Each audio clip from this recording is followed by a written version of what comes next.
which is Professor Kiril Tuchin from Iowa State University at Ames, who will talk about quantum tomography of chiral media. Here is Kiril. Okay, so go ahead. Go ahead, please. My screen first.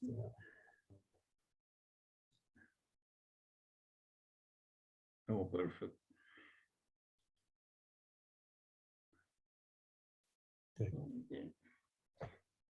Okay, so thank you for inviting me to this very interesting workshop and giving the opportunity to present my thoughts about the topological quantum matter.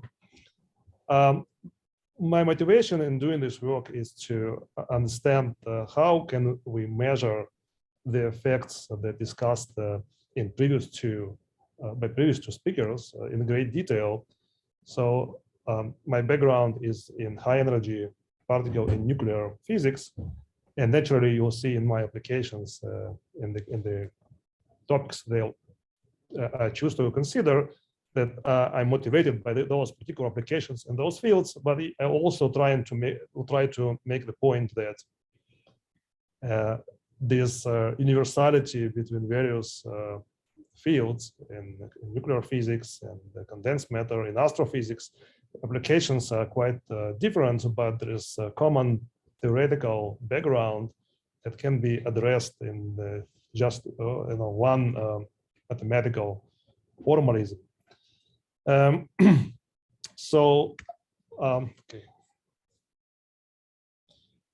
The outline. Well, the main focus of my presentation is to discuss how the fast particles moving through the chiral medium radiate, interact with the medium, how the chiral anomaly influences the spectrum of this radiation emitted by those particles. And I'm going to discuss all kinds of related phenomena on the way. And you can see this here, the list of topics I chose. I'm going to use a natural system of units in which h bar, c, Boltzmann constant, all one. And then I'm using the Lorentz Heaviside units in which the Coulomb law is 1/4 pi e squared over r. Okay, so this is units. Let me begin with the very beginning, right? And talk about the chiral anomaly in the nuclear matter very briefly. So we know that the nuclear matter has approximate chiral symmetry. So if you put all masses to 0, all masses of quarks to 0, then the symmetry is your left cross your right, and it depends on how many quarks you can consider to be massless. So usually it's 2 or 3, and so then you have UL2 cross UR2 or UL3 cross UR3 symmetry. It is known to be working spontaneously by the vacuum condensate to SUL cross SUR. And there are two U1 symmetries. One is baryon symmetry, which is the exact symmetry of the theory, corresponding to the baryon number conservation. And there is an axial symmetry U1, which is broken by the anomaly, right? So what's anomaly? If you take if you consider the transformation of the fermion field shown here, the classical Lagrangian is invariant under this transformation, but because of the vacuum fluctuations, the divergence of this axial current is non-zero, but rather equal to E dot B, as was discussed by previous speakers. And this gives rise to the non-conservation of the difference between the right and the left-handed fermions. The time derivative of this difference is proportional to this E dot B integral, right? And this phenomenon has rich phenomenology, and nuclear physics in particular relies on this in great detail. For example, it couples the pion field to 2 photons or 2 gluons, right? And the CA here is the anomaly coefficient that can be computed, as has been discussed also by the previous speakers. Now, in the QCD vacuum, as a result of this anomaly, essentially, the QCD vacuum is quite a complicated structure. It contains infinite number of minima, and each minimum is characterized by its topological number. And this topological number is essentially the integral of the topological charge density shown here. It's Q number. And on the right-hand side is E dot B again. In this case, it's strongly interacting E and strongly interacting B. So when you consider the perturbation theory, which usually we do in high energy nuclear particle physics, we're interested in the perturbation theory often. And when you do that, you stick to one of the minima of this potential, and you become completely insensitive to what happens in other minima. And so all this rich phenomena of chiral anomaly essentially is gone because you sit in the minimum, one of those minima, and do your perturbation theory.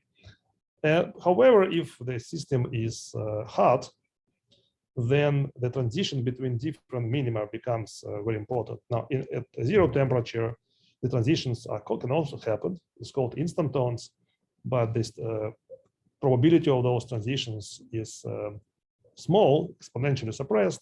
However, at high energy, the transitions becomes much more often, much more abundant, and the rate of those transitions is proportional to temperature to the force, and therefore, if you at high enough temperature, we hope to see some of those phenomena that are related to the chiral anomaly. And this is the motivation to study the chiral anomaly in the hot nuclear medium. Okay. And in fact, this has been done, and study was performed theoretically and on the lattice. You can see on this picture here, showing the various bubbles of topological non-trivial matter, meaning that bubbles of matter containing non-trivial topological charge density. It was also proposed that this topological matter is actually form a long-range order in hot nuclear matter. This is very important because if you would like to study this chiral effects in the hot medium, there should be not so many topological domains, right? Because if you have too many topological domains, then on average your effect is very small. So you would prefer to have one big domain, and there are arguments to this effect proposed by different authors. And in fact, it's actually has been argued that even in the cold nuclear matter, there might be a long-range topological order that can be actually studied in deep inelastic scattering experiments as well. But I am going to focus on hot medium. Okay, so just for the sake of completeness, because the audience here is mixed, and I'll show you a couple of slides about experiments. So you take heavy ions, whether at near New York or near Geneva, and collide them at high energy. These are heavy ions with large electric charge. And when they collide, presumably they create a very hot system of nuclear medium, which is contains which contains these topological domains. So as a sketch here, you have one nucleus here, one nucleus there.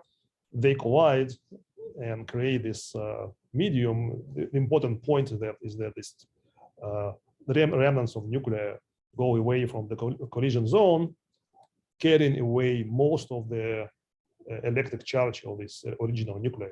And so what is left behind is a hot nuclear medium, which is expanding and strongly interacting. And it turns out you can describe this medium pretty well by hydrodynamics, and it's called the quark-gluon plasma, right? So we would like to study the chiral anomaly of this object here, of this matter. And what helps us is that this outgoing remnants, nuclear remnants, carry, as I mentioned, the electric charge, and it's pretty large charge.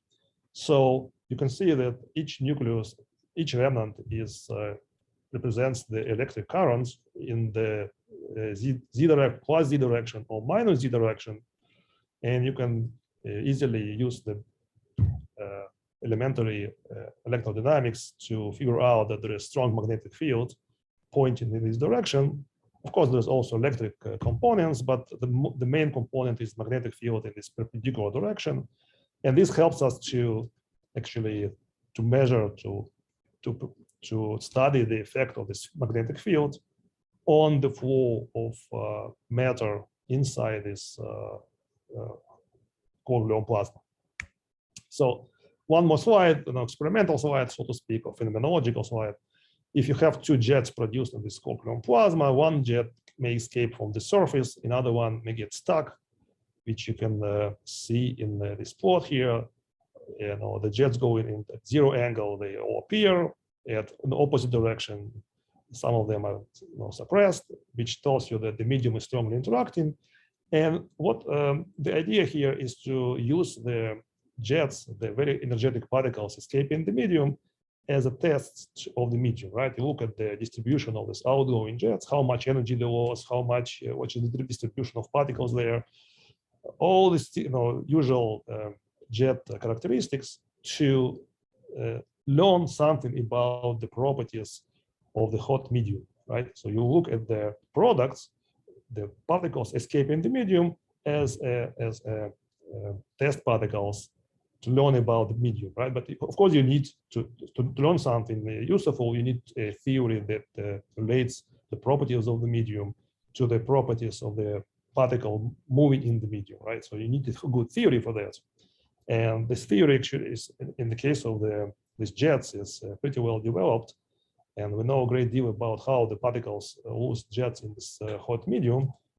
And what I'm going to discuss today is what is the effect of the chiral anomaly on those jets, right? So how can we use these usual probes, usual in the sense that we used a lot in particle physics, how can we utilize them to study the chiral phenomena in hot media?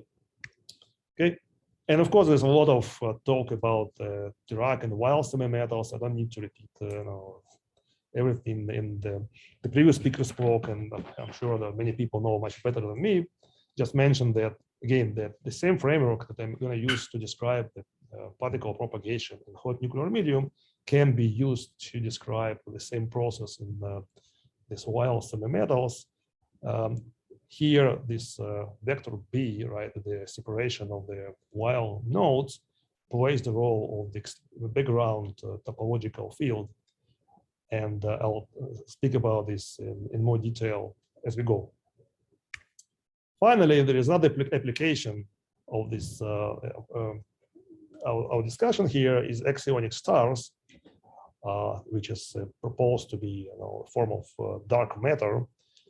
Maybe yes, maybe no, but you can, if you want to study whether it's dark matter surrounding us, right, around in the universe, you may want to study how a fast proton from the cosmic ray propagating through this axionic matter loses its energy, right? It's a very important probe. And if you know how it loses energy, you may look at the spectrum of the cosmic rays or the spectrum of photons emitted by those cosmic rays as a signature of the dark matter or axionic dark matter. Why? Because axions have a lot of in common with all these topological fields that exist presumably in hot nuclear matter and Weyl semimetals and many other places. And this is actually was okay. So what we're going to do is to use a standard tool of particle physics and nuclear physics, and take a fast particle and shoot it through the medium, right? And see what happens to this particle. Particle radiates, and there are various mechanisms to force the particle to radiate. Here shown on two mechanisms in this slide. One is called the Cherenkov radiation, and I write here classical Cherenkov radiation to emphasize that this phenomenon exists even in classical electrodynamics. Right? If you have a particle moving through the medium and charged particle moving through the medium faster than the phase velocity of light, then it will emit this particular form of radiation at a certain angle of theta, and this angle of theta depends on the particle velocity beta and depends on the index of refraction n.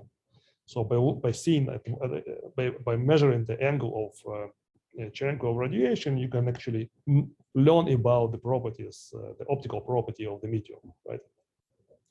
Another example is so-called transition radiation. It's the radiation emitted by a charged particle crossing the boundary between two different media. In this picture here, there's a plasma in a vacuum, in an interface between the two, and electrons cross the boundary and emit the radiation.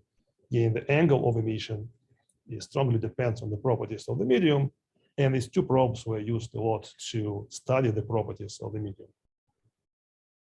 So what I'm going to want to do is to generalize now these experimental probes to take into account the topological properties of the matter. Okay, so this is here shown is a figure from the particle data group node collection of papers. You can see here that the measurements of the Cherenkov and transition radiation, which is very sensitive to the structure of the matter.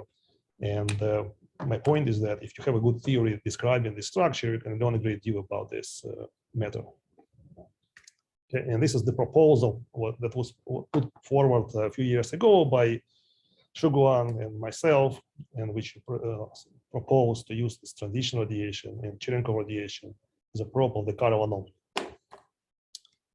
Okay, so first of all, let me review briefly the standard approach to particle propagation through the matter.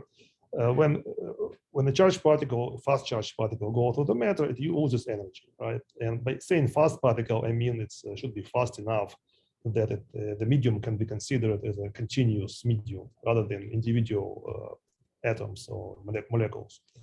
So a fast particle goes through the medium and loses energy due to two mechanisms. If energy is not so high, then the main mechanism is the so-called collisional energy loss. Essentially, your fast particle excites atoms of the medium and deposits energy in those atoms. This is called the collisional energy loss. And another energy loss, which is dominant at very high energies, is the radiational energy loss, which I'll discuss later. Okay, so we'll concentrate here on the collisional energy loss.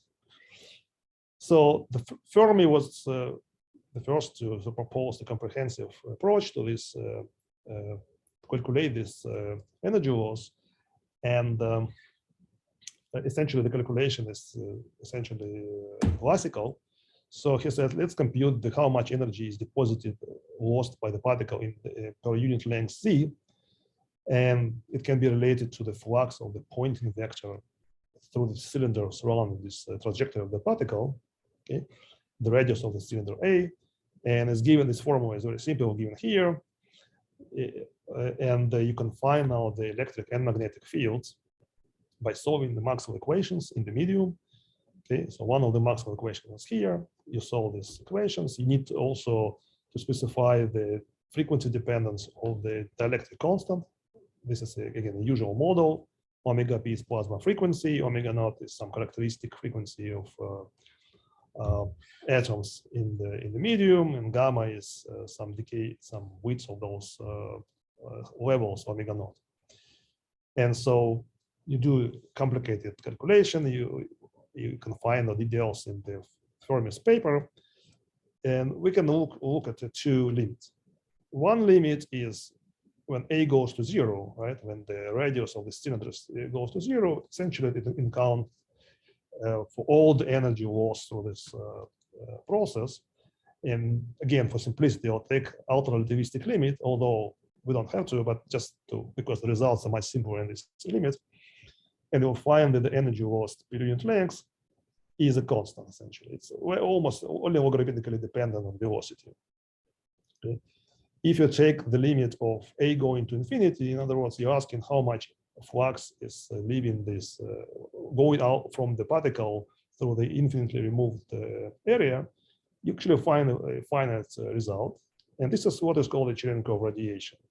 Okay, when the A goes to infinity, you'll find that there is a contribution, but only if the velocity of the particle is larger than the 1 over square root of epsilon at 0 frequency, which is the refraction index, right? Refractive index. So this radiation, the Cherenkov radiation, is very small, but as I argued already before, it can be used well to learn about the properties of this medium. Okay. Now I want to take into account the effects of the Kiril anomaly, and to do that, I'll use the Maxwell-CHERN-SIMONS theory as proposed by Sekivi and Wilczek and so on. And essentially, the idea is to couple the electromagnetic interactions to the pseudoscalar field theta. Essentially, it describes Kiril anomaly if you consider theta as independent parameter and vary this Lagrangian with respect to theta, you'll discover the Kiril anomaly equation. Right. So if you use this, by the way, if this theta were constant, then you can simply integrate this term by parts and remove it from its full total derivative. And you can remove it from the Lagrangian, but since its theta is dependent on the position, you can't throw it away. And the physical meaning of this theta is that it describes the topological charge density of the medium, the background field. Okay, so then you, through the usual steps, you derive the Maxwell equations, and you'll find that there are two new terms here that appear in the Ampere law, two new currents. One current is responsible for the anomalous Hall effect, again, has been discussed by previous speakers. And another one is responsible for the Kiril magnetic effect, right? So you can see this Kiril magnetic effect is breaks parity because the current on density on the left-hand side is P in T odd, while the magnetic field is P even T odd. So obviously this current breaks parity. So this is parity breaking phenomenon that can be observed in systems if you subject them to magnetic field, right? So the idea then that was put forward by Dima Kharziev and his collaborators is to take a system with Kiril anomaly.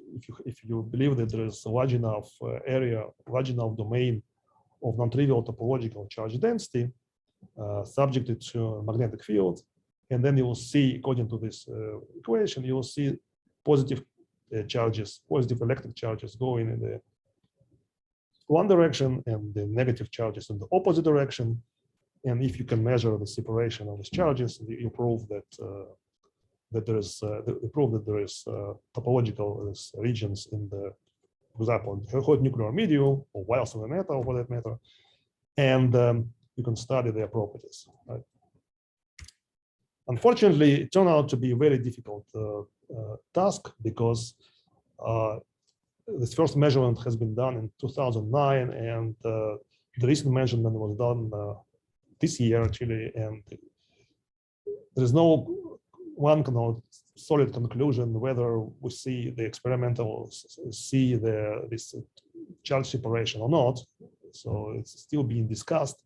In fact, next week there is a workshop discussing whether we can see or not this charge separation and Kiril magnetic effect in hot nuclear medium. Before I proceed, let me mention some notations because I believe that otherwise will be a lot of confusion. This coefficient here, sigma chi, is often referred to as Kiril magnetic conductivity, or simply Kiril conductivity. This time derivative of this theta field is often called the axial chemical potential and denoted mu5.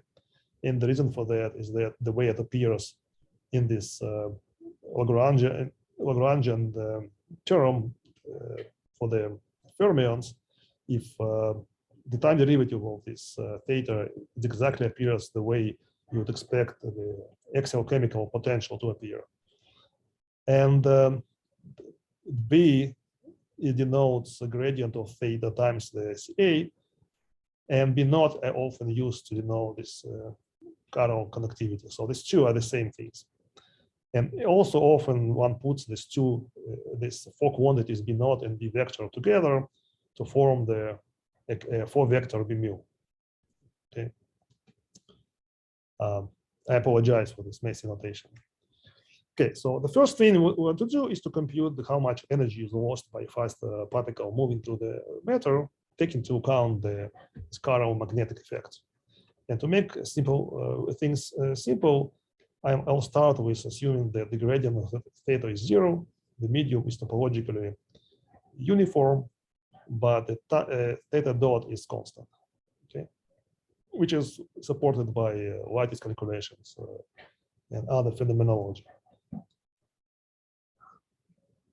So this again, usual Maxwell equations with the current here as proportional to the magnetic field, describing motion of a point charge particles in the medium.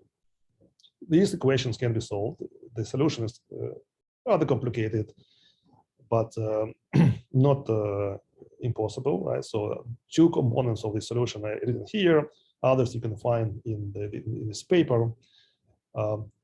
Generally, I'll try to avoid the long equations. So if you would like to find the exact results, please follow this archive of numbers here. If you take the high energy approximation of these two formulas, this simplify even more. So what you'll find is that here's the velocity of the particle. If there is no anomaly, then the magnetic field is purely azimuthal, d phi, but because there is anomaly, it generates the radial component and the longitudinal component as well. Moreover, you can see that each component, for example, b phi component, also oscillates. Now, these oscillations are important. They are shown here. So if the chiral conductivity is larger than the electrical conductivity, you can see very strong oscillations of the magnetic field. And these oscillations persist far away from the source, which indicates that probably that there is radiation going on here by the particle. So to compute this radiation, we again go back to the FERMI'S original model. We plug in here the expressions for the electric and magnetic fields we found in the previous slide. And again, take the limit of high energies. Gamma here is the Lorentz gamma, proportional to the energy. And take limit a equals to 0 to find the total radiated energy. So the EDZ, total energy radiated by the particle, lost by the particle, I'm sorry, on the unit length is given by the two terms. One term is, again, the FERMI'S result, and another term is proportional to the anomaly squared. It's also proportional to the energy squared. And so you see that the anomalous contribution to the energy loss increases as a second power of energy. It's a very sharp increase. Okay? So you expect that even though this coefficient sigma I is small, right? Even if the chiral magnetic effect is small numerically, because of this enhancement, it should contribute a lot to the energy loss. Now, if you take opposite limit a going to infinity and ask how much energy is flowing through the remote surface, and I'll put the epsilon to 1, meaning there is no dielectric response at all, right? So the total spectrum is shown here, and if you integrate to find the power of the Cherenkov radiation is given by this formula. If you compare with these two equations, you see that all the power at high energies, all the power emitted by the current Cherenkov radiation is equal to the energy loss. So the energy was lost primarily through this radiation. And I write here chiral Cherenkov radiation because it's important to distinguish between this chiral effect and the standard, classical Cherenkov radiation, because first of all, the chiral Cherenkov radiation happens only due to quantum mechanical anomaly effect, right? This sigma chi squared is proportional to h bar. So when h bar goes to 0, this whole effect disappears. Second of all, this, as you'll see further, this chiral Cherenkov radiation is actually quite different structure than the traditional Cherenkov radiation. And the only reason I call it Cherenkov radiation is because it appears mathematically, it appears in the Fermi model in a very similar way as a part of the collisional energy loss, the same way as the Cherenkov radiation appears in the standard approach. Okay, so again, the bottom line of this calculation is using only classical methods, we see that most of the energy is lost due to the chiral Cherenkov radiation, and therefore it should be very good probe of the chiral anomaly. Well, now let's turn to the quantum calculation, because I'm sorry, I make a question related.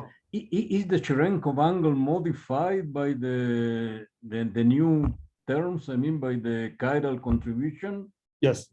So by putting epsilon to 1, I simply eliminated the usual normal Cherenkov radiation. Okay. So the point of this trick, putting epsilon to 1, is to emphasize that even though the regular Cherenkov radiation disappears, right, there is still the chiral Cherenkov radiation. Yeah. So if epsilon is 1, there's no modification of the chiral of the Cherenkov angle. Yeah. Okay. I'll talk about this. Yeah. Okay. This is Cherenkov, in quotation marks, I should say. It's a little bit confusing. I agree. But let me show you now the quantum calculation, which hopefully will shed some light on this stuff. Oh, thank you. I'm sorry. Yeah, sure. Please, if you have any questions, ask. It's actually quite boring to talk to my computer. So if you have any questions, please ask. So let's talk now about the QFT calculation, because I don't know, I cannot convince you that this effect exists by doing only classical calculations. And in fact, this is the calculation that I did first, right? This is the first calculation I did it in quantum field theory, and then I was wondering how can we get it from the classical Fermi model, and you can get it as well. So, but in this talk, I just switched the order. So what I'm going to do, I use the radiation gauge. So gradient of this vector A is 0, and you get this equation just from Maxwell equations. And you immediately realize, if you go to momentum space, that the dispersion relation that follows from this equation tells you that k squared, the case for momentum, is equal to minus lambda, which is lambda is helicity, current conductivity sigma, some constant, and a vector length of the vector k. Okay, so this k squared can be either positive or negative. Now, what it makes it possible to have processes 1 to 2, either photon radiation or photon break up into fermion anti-fermion pair. Now, usually in a vacuum, this is forbidden, because you can easily convince yourself that k squared, because k squared is 0, it's impossible. But since now you have k squared positive or negative, depending on the helicity of the photon, right or left, you can have either pair production or photon radiation. Okay. In fact, you have both, because if you have, non-polarized beam of photons, then some of them are right-handed and some left-handed, right? So you can have both phenomena at the same time, exhibited either by right-handed photons or by left-handed photons. So to compute the rate of this process, you have to find the wave function from this equation. So again, using ultra-relativistic approximation, you find here the wave function, and this term appears as the mass, so to speak, of the photon. And then you compute the matrix element, the scattering matrix element S, using again same usual tricks of the QFT. You find the invariant matrix element M given by this formula. So the first part of this formula is the usual 1 to 2 splitting. Q, capital Q, is the charge in the units of electric charge in the units of E. Okay, and the rest is actually kinematic factor. So this delta here tells you about the energy conservation in the vertex here. So Q perp is momentum, transverse momentum of photon, and kappa lambda is this parameter here. Now, if there is no anomaly, this second term is 0 and kappa is always positive. So 1 to 2 process cannot happen. If, however, lambda times sigma chi is positive, right, then kappa can become negative at high enough energies, and you have your photon radiation. And this is what we call Cherenkov effects. Photon is radiated at the angle proportion of the order of sigma chi over omega. You can read simply from this formula here. Okay, now it's not difficult to compute now the whole process, the photon radiation rate. So you just first of all ask for what photon energies this kappa is negative, and you find this from this this is the result. X is the fraction of energy taken away by photon from the original electron. And then naturally only one of the photon polarizations radiates. If sigma chi is positive, then lambda must be also positive, and this is why you have right-handed photon being radiated and left-handed photon not. And finally, you integrate over all photon energies and get the total energy loss given by this formula here. You will see that, first of all, if you look at the spectrum, it exactly coincides with the classical calculation.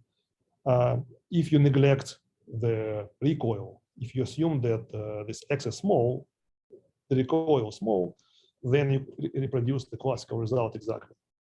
Okay. Now, if you integrate over all the photon emission energies, you get total energy loss. And unlike the classical result, which neglects the recoil, you'll find that this energy loss is proportional to the energy, not energy squared. But it's still much faster energy loss than you would expect without an anomaly, because without anomaly, it's only logarithmic, right? So the anomaly actually induces much stronger energy loss on the particle. There is another question. I'm sorry, Omar, please. Just so that regarding the question of the Cherenkov angle, so that means that at the end, the Cherenkov cone is always forwards in this case? Yeah, see, the trick here is that this angle, it depends on energy. So it's positive. Yes. Okay. But it depends on energy, right? So it's let me show you, maybe in 2 slides from now, I'll show the plot from which it will be hopefully will be a little bit more clear than how it looks like. Okay, thanks. Unlike usual Cherenkov radiation, where you just fix the angle and see, and from the angle of radiation, you can learn about the index of refraction. Here, you need to be a little bit more careful, because the angle itself depends on energy. Okay, thanks. Now, in the cross-channel process, chiral pair production, right? It's just opposite process in which photon breaks up into electron-positron. It's very similar structure. So we have different parameter kappa twiddle here, which contains a different sign plus, meaning that if right-handed photons were produced by Bremsstrahlung 1-2 process, then left-handed photons are going to be destroyed.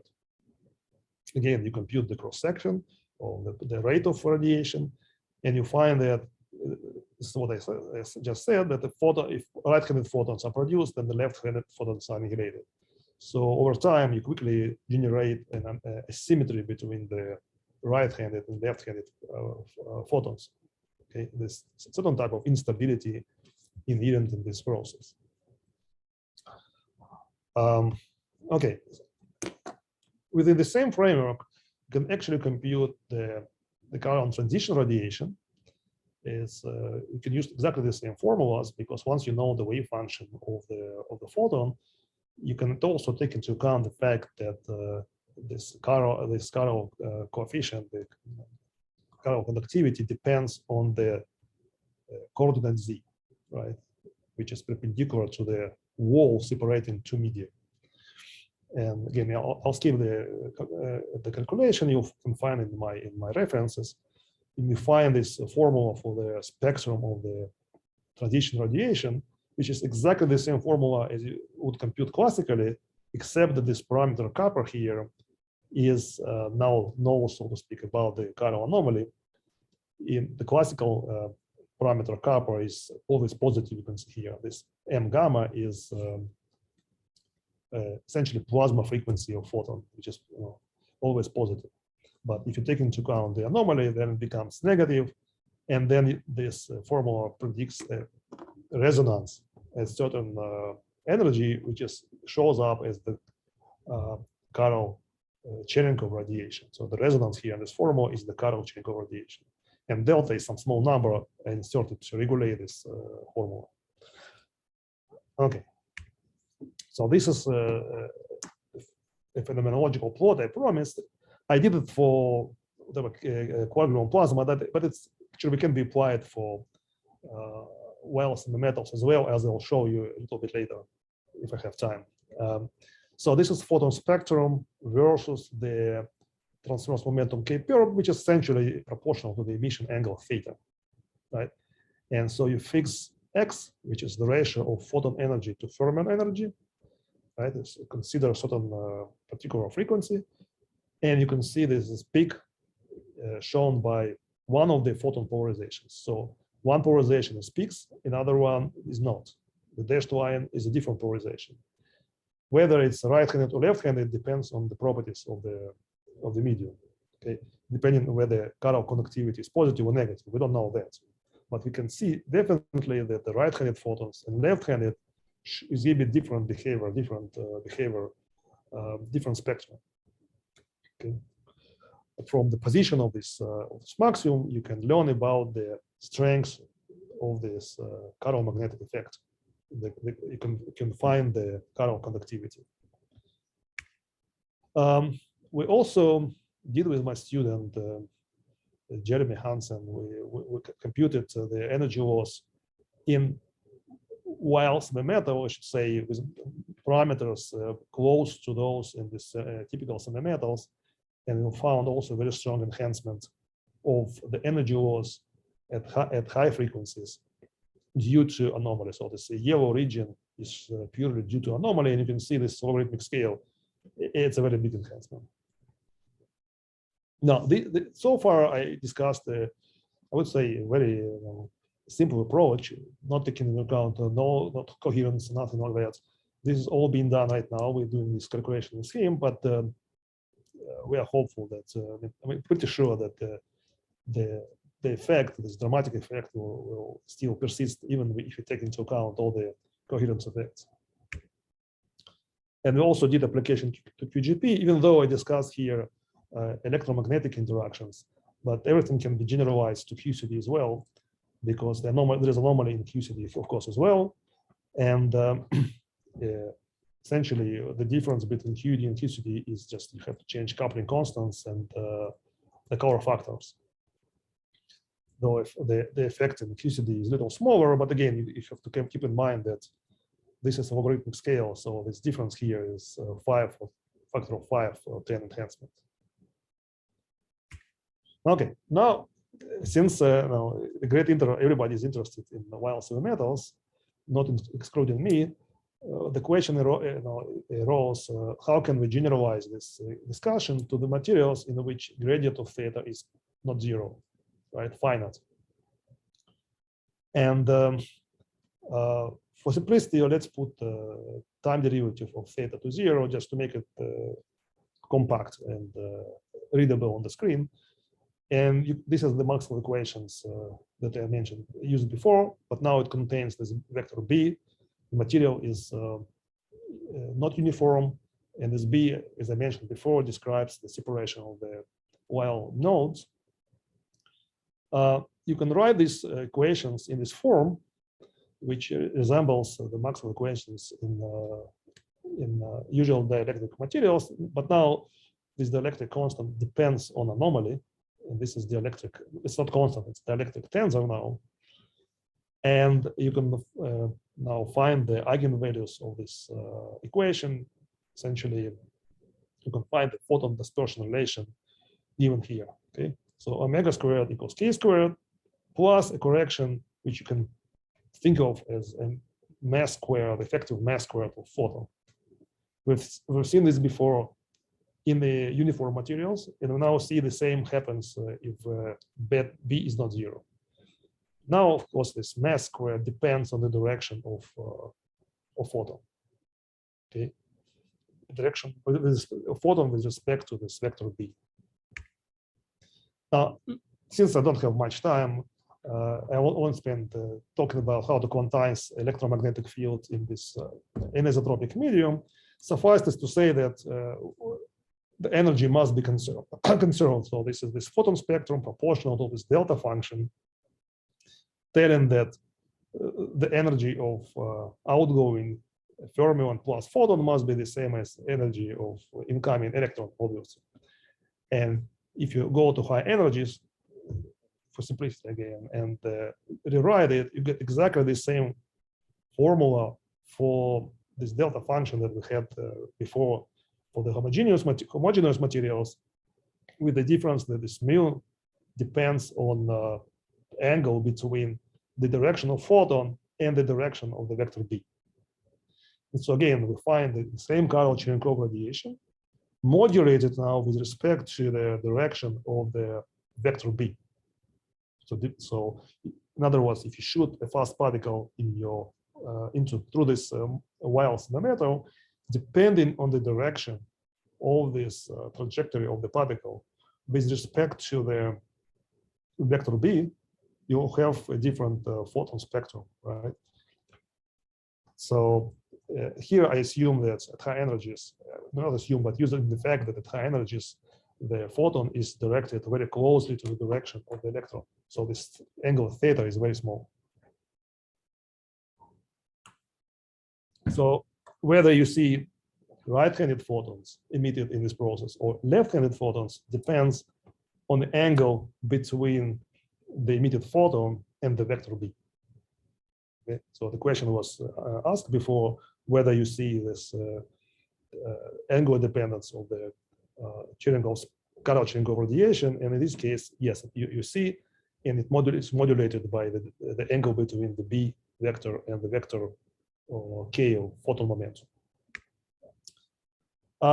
I have only 5 minutes, I understand, or 10 minutes or so, and I want to leave some time for questions. So let me briefly mention the extension of this work that we are working right now with Jeremy Hansen, my student.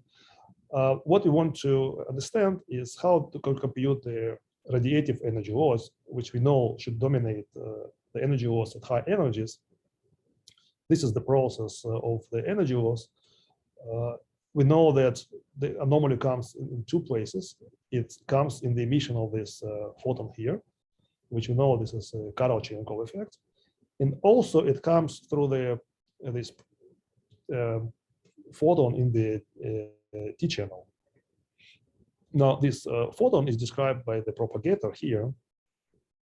And you can convince yourself easily that the zeros of this denominator of this propagator give you exactly the dispersion relation of a photon in the Kiril magnetic in the Kiril medium, right, shown here. And what we know about this the dispersion relation is that if the momentum of a photon is smaller than this parameter B naught, which is the Kiril conductivity, the system is unstable. Photon is unstable because one of the solutions to this dispersion relation contains a pole in the upper half of the complex Q0 plane, and it gives rise to the runaway solution. And this has been noted by this one of the foundational fields in this papers in this field.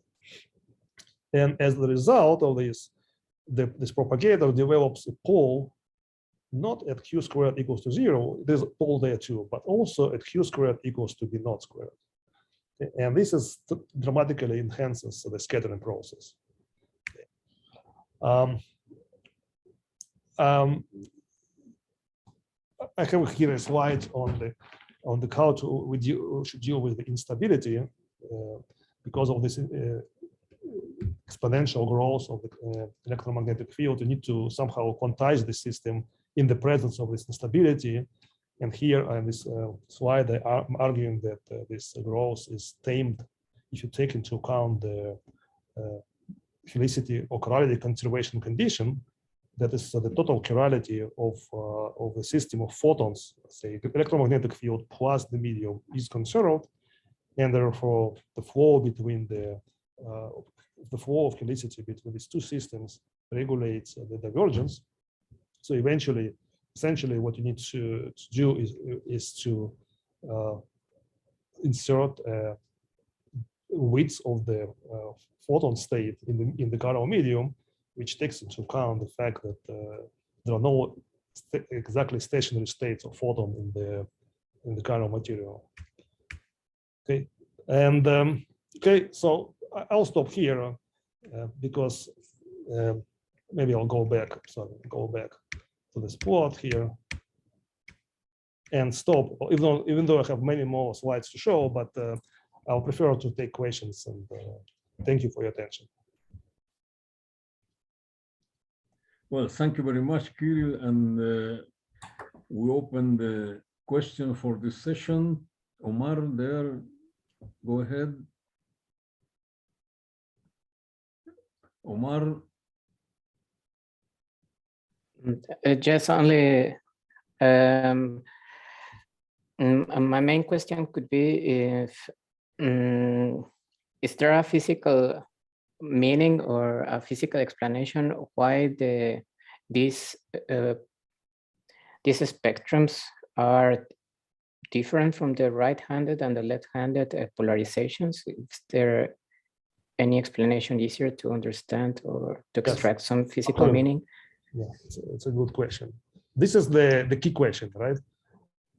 Okay, I'm trying to, okay. If I go to the very beginning of this my talk here.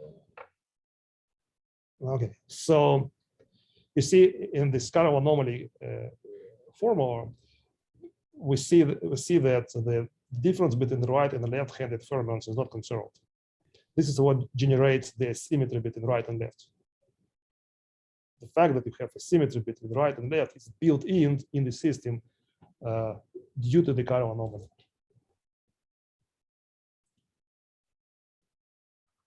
Okay. Right. So when you choose one of the minima in this spectrum, QCD spectrum, one of the minima, you naturally have a system with this balance of right and left. It's already included in this in the system, if you want by hand, in this Maxwell-CHERN-Simons theory, by coupling this E dot B to this theta. Theta describes the parameters. Theta describes topological charge density Q essentially. Okay. Okay. Okay. Is there any other question? Well, I would like to ask something. When you mentioned the chiral matter with B, with the vector B, you show that it can be written as a birefringent media. Okay, the epsilon has a non-diagonal term. And one knows that for these cases, one might have two Cherenkov angles. Okay, so I mean the question is in your calculation, does they appear the possibility of having two Cherenkov angles or just one? It's a very interesting question, and I have to say I haven't thought about this. But let me think loudly about this. The general formula for the Cherenkov radiation in this medium, I have derived this, but it's super complicated. And then I took the limits of the high energy just to get some feeling of what's going on and obtain an analytical result. And might be in this limit. This limit means that the photon energy is much larger than the vector B, right? And might be doing this, you lose the sensitivity to the effects like you mentioned that have two Cherenkov cones. Yes. Thank you for mentioning this. It's interesting to go back and analyze maybe corrections to this result to see what happens. Okay. I'm sorry, another question. When you have the interface in calculating the transition radiation, how do you manage the boundary conditions? Because you have chiral matter there, and then you have to fulfill boundary conditions at the interface. Yeah, very good question, right? Again, since I'm using the high energy approximation, and basically it's not sensitive to the boundary conditions so much. Yeah, Yeah, in the so, high energy limit, you mean?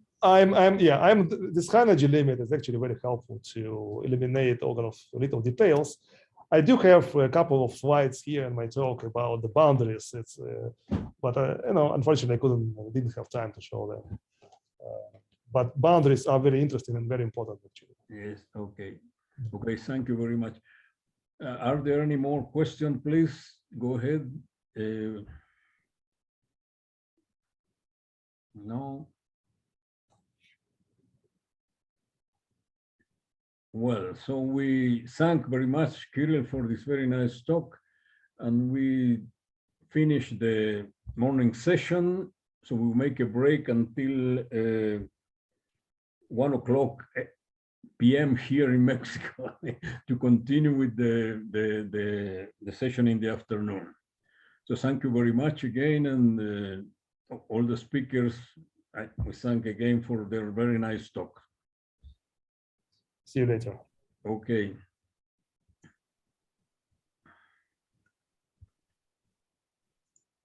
Okay. So I will leave the session open and we will return. You want to stay or you want to? Okay. See you in 1 hour. Okay.